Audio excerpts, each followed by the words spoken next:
Bueno, Ariel, bueno, muchas gracias por esta charla No, tan gracias. interesante, felicitaciones por lo que están haciendo, realmente es alucinante pensar, bueno, en el tema que has descrito, las posibilidades de aplicaciones, así que realmente muy contentos de tenerte aquí y bueno, felicitaciones por todo esto, Gracias. ¿no?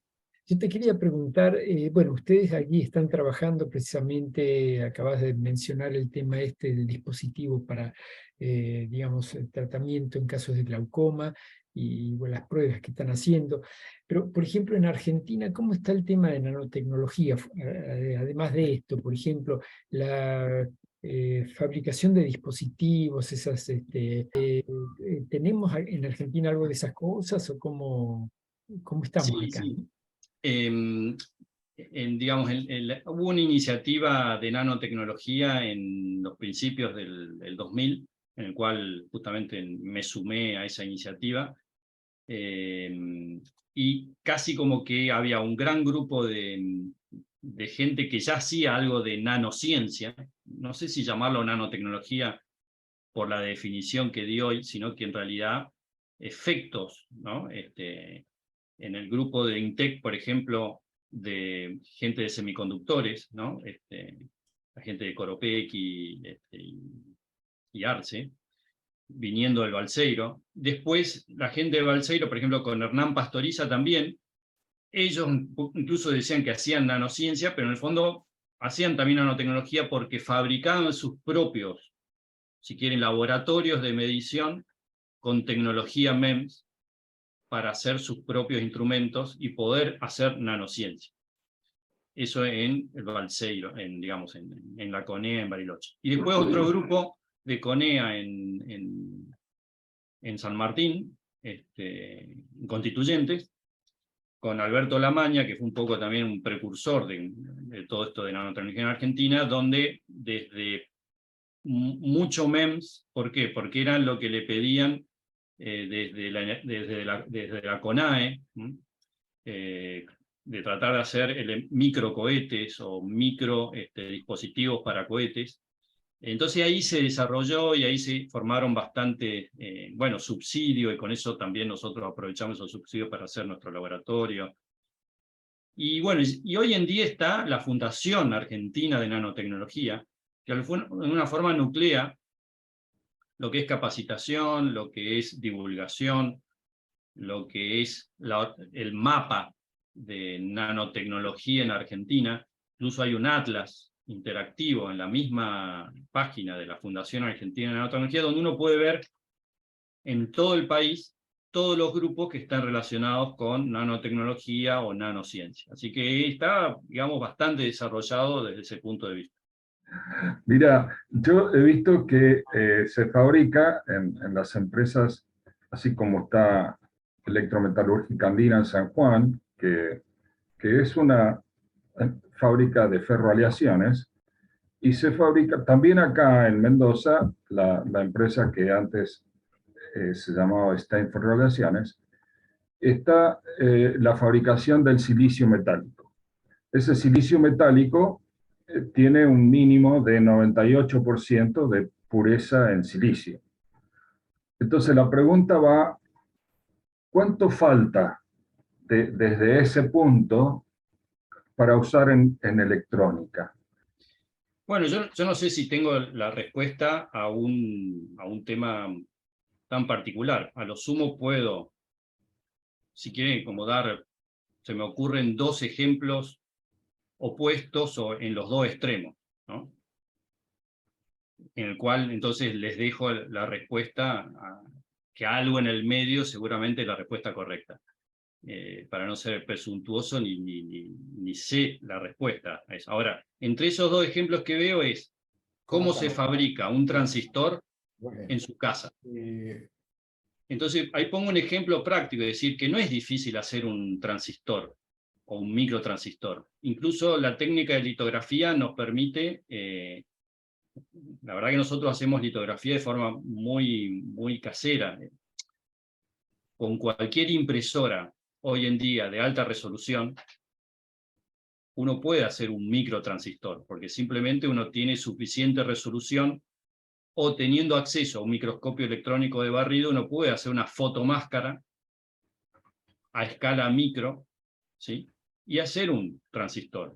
Para hacer un transistor va a haber que comprar una resina, transferir el patrón, comprar la oblea de silicio, oxidar con un horno,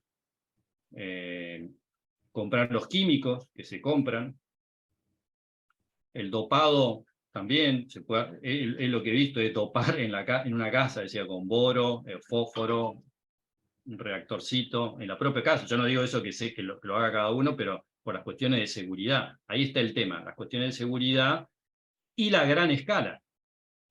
Creo que ahí se encierra la cuestión. Es decir, pongo un ejemplo en el medio que sería Brasil. Quiso competir con el Silicon Valley y tener sus propios chips. Incluso hasta, ¿se acuerdan? Las primeras computadoras. Bueno, pero eso, ¿alguien sabe de que Brasil haga microelectrónica o compre? Y no. Y sin embargo tienen su foundry, si quieren, para hacer electrónica. Pero, ¿quién le compra? ¿O qué calidad tiene? O sea, ¿tiene la tecnología de los 80? ¿Y para qué si ya hay tecnología nueva, más barata y me la traen de China?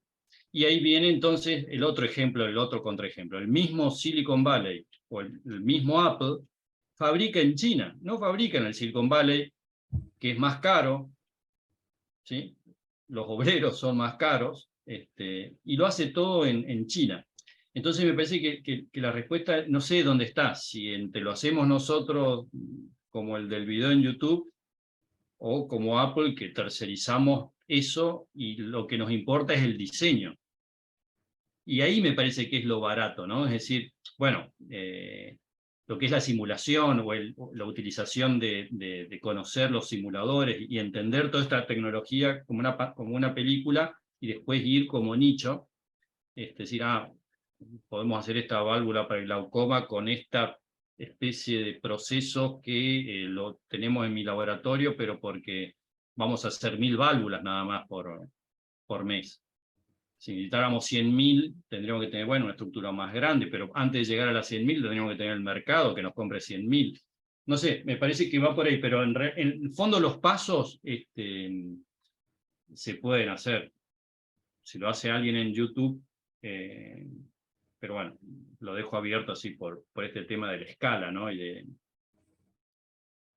La primera pregunta es la miniaturización en función de la ley de Moore. La ley de Moore, como tú lo dijiste bastante claramente, prevé todavía que la miniaturización iba a terminar en algún momento, y lo dijo en el 2015, por ahí, que terminaría en el 2020. Y bueno, estamos en el 2023, pero no quiere decir que podamos ir más abajo, y no se pueden hacer cosas más pequeñas hasta que no se descubra lo que se está llamando la partícula elemental siguiente.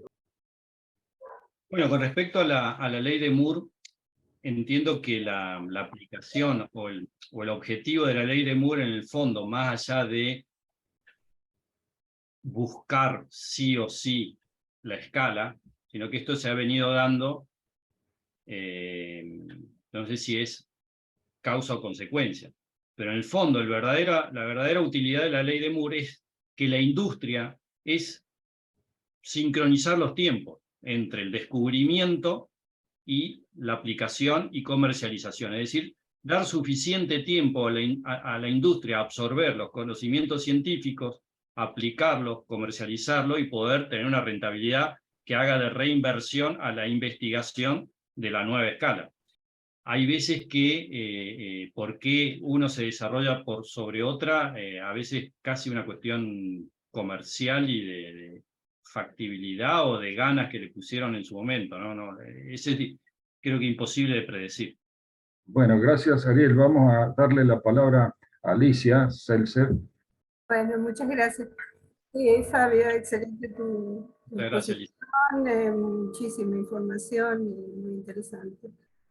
Justamente mi pregunta se relaciona a lo que preguntó, lo que comentó Victorio, respecto al desarrollo de nanotecnología en Argentina. Yo tuve la oportunidad de contactar con un grupo de gente del CONICET, de investigadores que trabajan en la Universidad de Quilmes, y actualmente creo que todavía están ahí, no sé si se han mudado, venían de otro lado, que trabajan en nanofarmacología, o sea, justamente el diseño de aplicaciones de la nanotecnología para ingresar moléculas dentro de estos nanotúbulos, justamente, para tratamientos farmacológicos, ¿no es cierto? Y bueno, con toda la dificultad que eso implica, porque las moléculas son más grandes que los nanotúbulos, las moléculas de uso corriente en la farmacología médica y clínica, ¿no? Quería saber si conoces algún avance o alguna aplicación de esta tecnología en el campo de la oftalmología. ¿Sí? Sí, sí. Bueno, justamente lo que sería el desarrollo de nanotecnología en la Universidad de Quilmes, lo que serían de nanofármacos o nanoencapsulamientos de un fármaco, por ejemplo, basado en liposoma, era parte de la segunda charla de nanobiotecnología, donde ahí describo un poco también los fundamentals, digamos, de lo que sería la nanobiotecnología y no solamente lo que sería implantes, sino de nano o lo que es fármacos. Sería como cuál es el... Porque digamos, acá tenemos dos grandes superindustrias, o sea, la industria de los chips y la industria de los fármacos, que compiten el primero y segundo lugar todo el tiempo. Entonces, entender cuál es el problema de la industria farmacéutica hace que la nanobiotecnología intente, y por ejemplo, ¿qué es el nanoencapsulado? Es lograr un fármaco que ataque solo en el lugar donde tiene que atacar y no ande desparramando efectos adversos por todos lados mientras navega por el corriente sanguíneo. Ese es un poco el concepto. Eso lo tengo muy bien explicado en mi segunda charla de nanobiotecnología. Y con respecto a si en la oftalmología hay algún avance, hay algunos avances justamente de intentar encapsular, como primero de nanopartículas para el tratamiento de la retina. Incluso hay un investigador en Argentina, la idea era nanopartículas magnéticas para el desprendimiento de retina, y de poder hacer mucho más sencillo lo que sería ese... Bueno, en la técnica de desprendimiento de retina se lo reemplaza a lo que sería el humor vítreo, lo que está justamente tapizando, el gel que está tapizando la retina, necesitan aplastarlo. Entonces, bueno, eso se puede hacer con láser, pero bueno, hay una técnica que es de inyectarle partículas magnéticas, ¿sí? Y luego a través de una especie de imán o algo así, ir manipulando esa... entonces, como un efecto magnético, tratar de llevar la retina a su lugar. Y después también hay de nanopartículas, es decir, de que contengan, etiquetar, o sea, un fármaco también con una partícula y también enfocar en ese lugar. Hay una técnica que se llama, así como se puede envolver en liposoma, se puede envolver, por ejemplo, en una nanopartícula de oro. Entonces, con infrarrojo, uno puede abrir localmente en el lugar, o sea, el fármaco con las nanopartículas de oro pueden estar en todo el torrente sanguíneo, pero en el lugar donde uno quiere, y al estar rodeadas de oro, no genera ningún efecto adverso, tampoco genera un efecto del fármaco, pues está encerrado. Pero en el lugar donde se quiere que se aplique, por ejemplo en la retina, a través de luz, infrarroja creo que era, o depende de la longitud de onda, se puede hacer que esas se abran en ese lugar y generar el efecto solamente en el lugar donde incidió esa luz. Es maravilloso. Es maravilloso, claro. Todavía mucho por crecer. Le vamos a dar la palabra a Tato Salazar. Fabio, primero quería felicitarte por el desarrollo tan claro y preciso de la nanometría. Muchas gracias, Tato. Mi inquietud es saber a qué nivel está el uso de los nanobots aplicados en la medicina para, por ejemplo, tratar zonas donde están desarrollándose células cancerosas o glándulas que están produciendo o no sus sustancias necesarias para la salud humana. ¿A qué nivel estamos de uso práctico y efectivo? No a nivel experimental, sino ya a nivel comprobado y efectivo. Bueno, no, ahí tengo que ser sincero, y mi conocimiento sobre los nanobots puede estar desactualizado o no, tendría que corroborarlo y es parte de no estar actualizado en todos los terrenos de la nanotecnología. Pero de lo que sé de los nanobots, eran o son todavía parte de la ciencia ficción. ¿En qué sentido? Es lo que se llama, lo que mencioné, la generación cuarta, la última generación de la iniciativa de la nanotecnología. Es decir, de tener un sistema, o sea, un sistema, un componente que mide, un componente que actúa y un componente que haga feedback, ¿sí?, entre el que mide y el que actúa, pero a nivel molecular. Poder lograr una molécula de actina, de un filamento de actina, que a través del ATP, o sea, del adenosín trifosfato, que es la molécula de la energía, genere energía y alimente, y a través de un sensor, bueno, todavía estaba muy en experimentación solamente usar biomimética para un ejemplo de esto, o de sensor, o de actuación de energía. Pero la combinación de los tres a la vez, nunca lo vi, pero eso no quiere decir que no exista hoy en día. Entonces, tengo que, nobleza obliga, en particular buscar en forma muy precisa y no en la divulgación, ¿sí?, que, insisto, es ciencia ficción, sino realmente en artículos científicos donde realmente haya un avance. Sé que en la última búsqueda que hice en alguna de mis clases, porque alguien me preguntó, fue en el 2015, y lo máximo que encontré fue esto de intentar tener una mitocondria artificial, si quieren. ¿Por qué? Y bueno, justamente, porque para poder hacer una molécula artificial, y si la fábrica biomimética es la mitocondria, es decir, de poder generar proteínas, entonces modificando genéticamente genero proteína y puedo decir, bueno, manipular el código genético y poder sintetizar alguna proteína en particular a través de tener una mitocondria artificial. Bueno, eso es, si quieren, los intentos que están, pero hasta ahí eran intentos, ¿no?